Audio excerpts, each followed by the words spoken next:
Welcome back, everybody. I'm Amy Holmes, filling in for Steve today as he celebrates the Jewish holiday of Rosh Hashanah. And right now, I am joined by my estimable panel.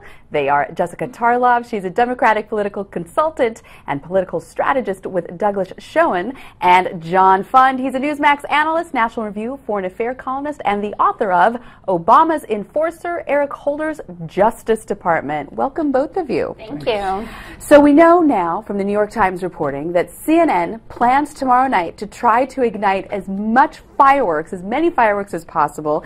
Jake Tapper, who's going to be moderating the debate, saying that he wants to engage the candidates on the stage as much as possible for the illumination and, I suppose... Let me translate. All right. He wants a food fight. Yes, he does. Because that equals ratings. That equals ratings, which is to my question. Do you think this is for GOP primary voters or trying to create a viral moment for CNN? Well, they're going to get a viral moment. Donald Trump is on the stage. That's what he does, no matter where he is. But I think it's for GOP voters. I think it's for Democrat voters. I think it's for all Americans. And I have a lot of friends abroad who love watching the American political show. So I think they're going to win on all levels. Jake Tapper's super fun, right? He's great at playing the game, playing along. And I think a more interactive debate actually will be fantastic. I'm really looking forward to it. So what do you think, John? Do you think the candidates are going to take the bait on the debate and we're going to see more fireworks tomorrow night? Well, if you're at the bottom of the polling stack, you're going to have to do something to distinguish yourself, and the easiest way to do that is to go on the attack. And the easiest person to attack is the guy at the top, Donald Trump. Right. So I suspect that Donald Trump will get slings and arrows from all corners. I suspect that as well. And I wouldn't be surprised if CNN opens the debate tomorrow night with Donald Trump's remarks about Carly Fiorina. And look at that face, as we know, was widely reported, the Rolling Stone magazine, where he made these unfortunate remarks about Carly Fiorina. And I wouldn't be surprised if CNN asks Donald Trump if he would like to apologize to Miss Fiorina for those remarks. Well, he already said they were misinterpreted, right? Right? About her persona. Right. So my question is, how should Carly Fiorina handle Donald Trump tonight, Jessica? I think just as she does every time. I mean, I don't personally like Carly Fiorina as a candidate. I don't like her policies. She stands for things that I think have no business being in the highest office in the land. But she has done all this so well. We were talking earlier about her ad that she released in response, which gave both of us, tingles. I mean, it was brilliant, and the whole idea, you be proud of your face, and like, this is the face of American leadership. This is the face of America. That's something Donald Trump doesn't speak to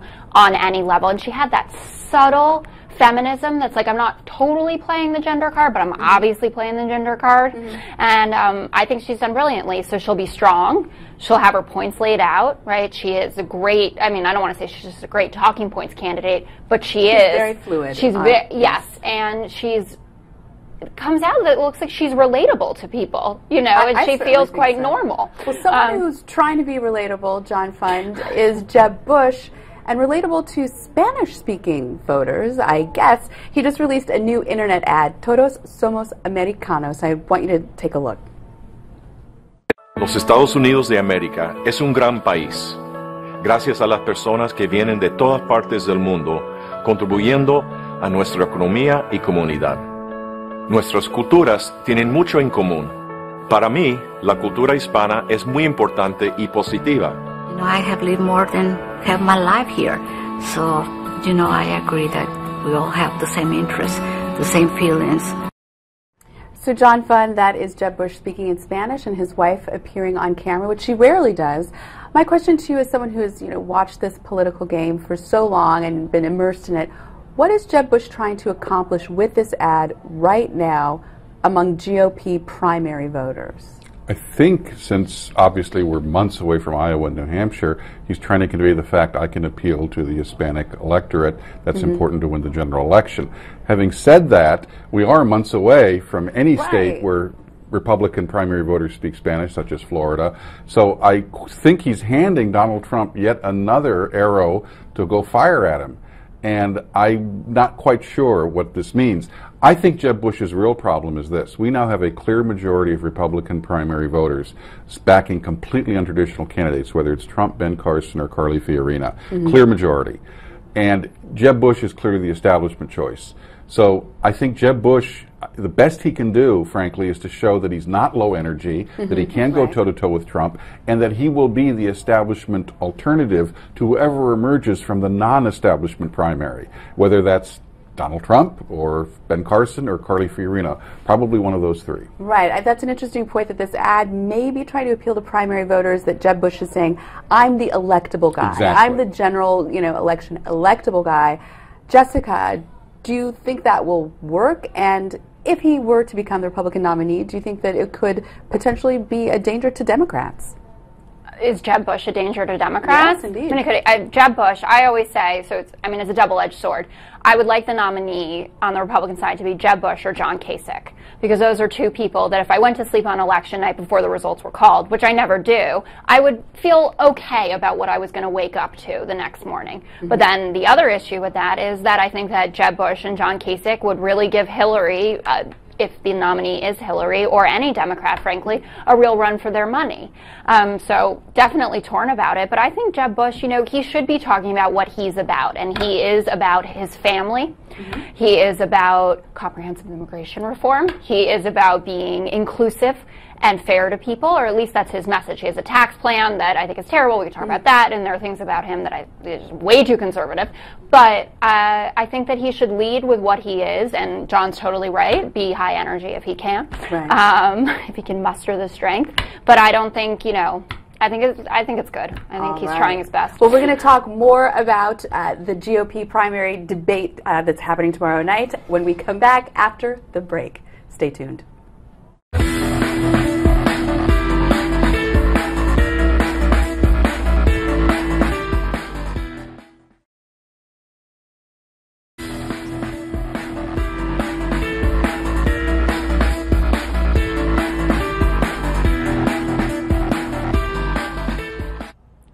And we're back with the Steve Malzberg panel. I'm Amy Holmes, and I'm joined again by Jessica Tarlov and John Fund. So, John Fund, you have written about Donald Trump at length, and most recently that Donald Trump may end up going too far, that one of the great things about American political campaigns, although some people might disagree, is that they go on and on and on, and that politicians and candidates can't hide who they really are over the length of a presidential run. So you say Trump may go too far. Explain this, because so far he just keeps going up, up, up. Well, just remember, he's been the candidate for 3 months. It's 5 months till Iowa and New Hampshire vote. So we're less than halfway through the first process by which the first vote is cast.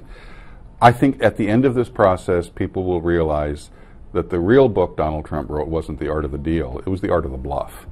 If you look at his entire career and you look at what he's presenting to the American people, it's a giant bluff about how he acquired his wealth, about his previous positions on issues, about his consistency, about almost everything that he does. The more people have a chance to look at him, and remember, most people are months away from having to cast a vote. So we're in the entertainment part of this campaign. As we get closer in Iowa and New Hampshire, voters are actually going to look at the candidates seriously, and so too in the other primary states as they come. The more that they look at Donald Trump seriously, and the more that there are plausible alternatives out there that embody his anti-establishment themes, like a Ben Carson, like a Carly Fiorina, even like some of the other candidates, like a Scott Walker, who's now presently moribund, I think they're going to look for other alternatives, because Donald Trump is a showman. And really not a candidate. But to your point, John, you also write that he's perfectly suited for the current media age. For the entertainment portion of it. But remember, when does the serious portion, come into play? Jessica and her firm, I think, would have concluded most voters don't pay attention until 2, 3, or 4 weeks before they vote, if even then. So what do you think is going to happen? Do you think that people will, start to get close to the voting date and sort of like reality sets in and the seriousness? I think people will be, decision? I hope frightened to their core of what a Donald Trump presidency looks like. Why do you think it would be a frightening prospect? I think that it's, on one level, it's just embarrassing. Why? I think on the world stage that you have him sitting there at the G8 and like probably the only person that he can get on with the same level of ego as Vladimir Putin. I think that that's a problem.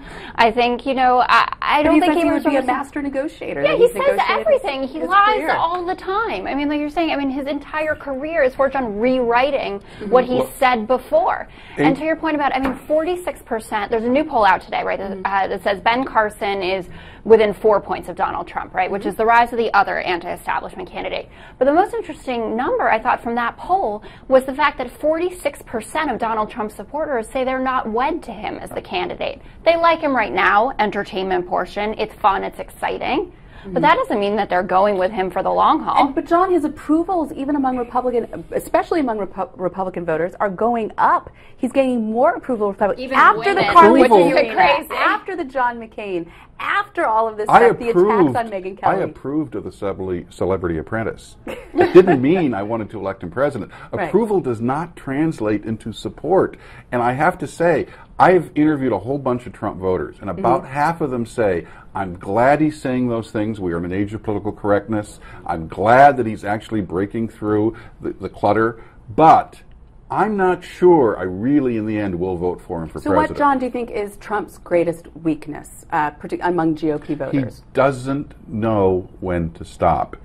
I think he'd be a brilliant candidate if he actually knew when to stop, as we saw with the Carly Fiorina thing, which followed on the Megyn Kelly thing. There's this little governor inside most of us in our heads that usually stops us from going too far. That thing is stuck in neutral with him. So when Rand Paul tells you he's going to go after Donald Trump on eminent domain, something that you've just written about, you interviewed the senator over the weekend, do you think that's going to work? Are people paying attention to what Donald Trump thinks about eminent domain? Well, if enough candidates raise it, remember, all Republicans agree that property rights are important. All Republicans oppose the Kelo Supreme Court decision that said you could take land and property for private purposes. Donald Trump's the only one who said, I'm 100% for that. If people can get a 27 explanation that Donald Trump has tried to put little old widows out on the street by stealing their land so he can build a parking lot for his casino, that brings a word picture to people. This guy beats up on little old widows. Right, but do you think that this is going to work if it's presented tomorrow night? Because you say we're in the entertainment portion of the proceedings. So will a serious stealing debate? Property. I think what's happening, and John is talking about this as well, we're talking about the conservative side of the game here, right? And he is not a strong conservative. I think what's interesting that's shifting now is people pointing out things like that. His a progressive tax policy. We're not really sure what his abortion stance is. He was pro-choice. Now he is vehemently pro-life because of a weakening instance of a friend. Wait till next month. Yeah. Right, exactly. And I think that will resonate with people. Thanks, guys, for a great discussion. Up next, she's the national co-chair of Maverick PAC and a naval reservist. Morgan Ortegas is joining us right after the break.